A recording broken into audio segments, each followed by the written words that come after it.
Hey everybody, and welcome to the newly rebranded Post-Mortem Gaming. Today we're going to talk about something a little bit off the beaten track from where we've been previously. We're going to talk today about learning your players and learning your table.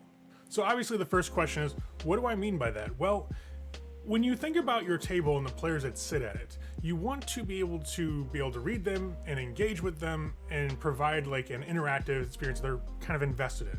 And we've talked about this previously, right? We talked about table reading, we talked about managing tension, we talked about watching your players, either as a storyteller or a dungeon master, or even while you're as a player, just get to learn the people around you, get to learn their ticks, get to learn the signs of their interest or disinterest, the types of things they like to engage with, the types of things that kind of push them off. So this actually builds upon that previous episode. And that episode on table reading is going to be in the description below, as well as our episode on managing tension. Since these are two really important skills that you can help use to push your storytelling to a higher level of interaction. So the first thing we're going to talk about here is being anticipatory of your players. You want to be able to anticipate generally how they're going to react to given situations, right? Nobody's expecting you to be a mind reader. You can't just know what's going to happen because, one, if you did, why are you running a game? Just tell them the story. And two, that wouldn't be really fun.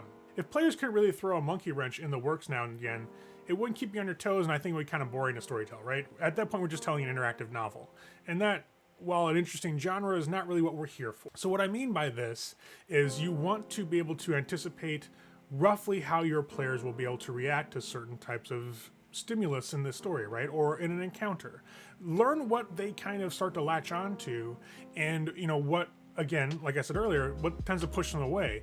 By using those hooks and by managing tension around your table and being able to read your players, you can use these types of ideas to anticipate where you think you can guide a character into a story, or where you can rehook a player and bring them back into a good deal of buy-in around the table. Now, this is not something that is just turned on and you can do it perfectly overnight.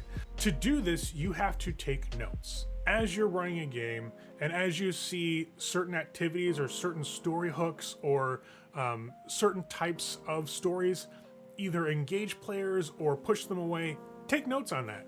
That will help you kind of plan future sessions, and it can help you plan future encounters and help you anticipate how your players react to certain things, so you can use those types of story things to manage tension, to manage engagement, to keep players hooked, and to keep their characters feeling important to the story. Now, what all this kind of comes together in is being a more interactive and being a much more engaging storyteller or dungeon master. What it will do is, once you start taking these notes and start being able to anticipate your players' actions, you can start to make the game more interactive. You can start to pull characters out of maybe a quiet spell at the table, or out of a feeling of disinterest. Those types of things where they're not really connected with the story you're trying to tell, and they're not really engaging with the material you're putting out there for them. Using these types of things can help you kind of get that interaction back to a level that will be enjoyable for everybody at the table.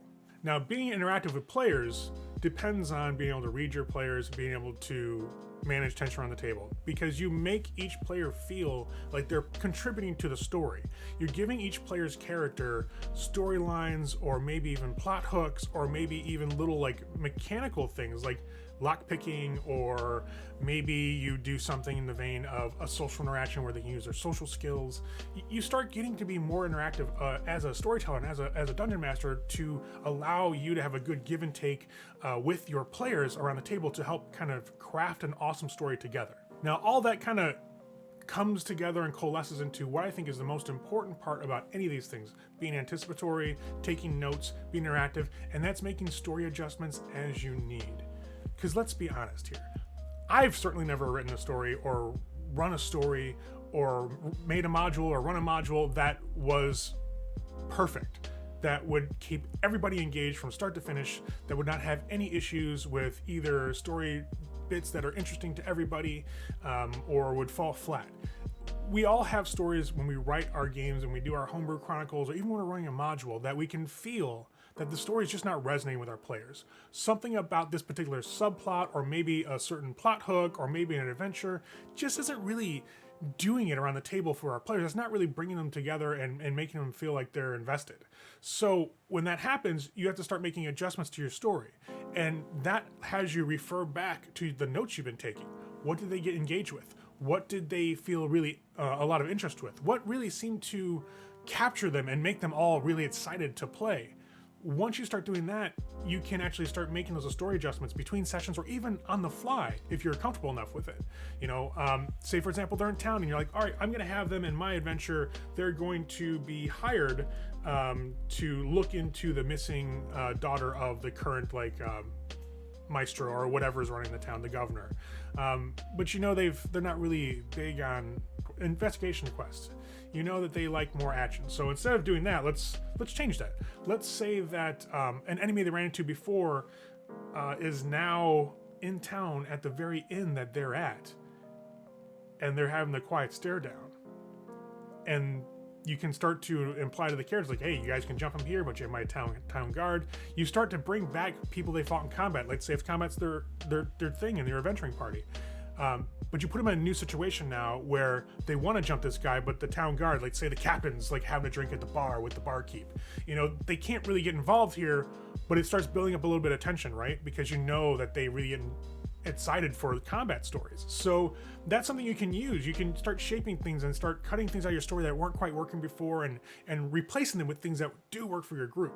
So this works for all types of gaming, in my opinion. It can work for storyteller games like White Wolf games that are more in depth about the story that we tell to one another, and not so much, at least not all the time, with combat and things like that.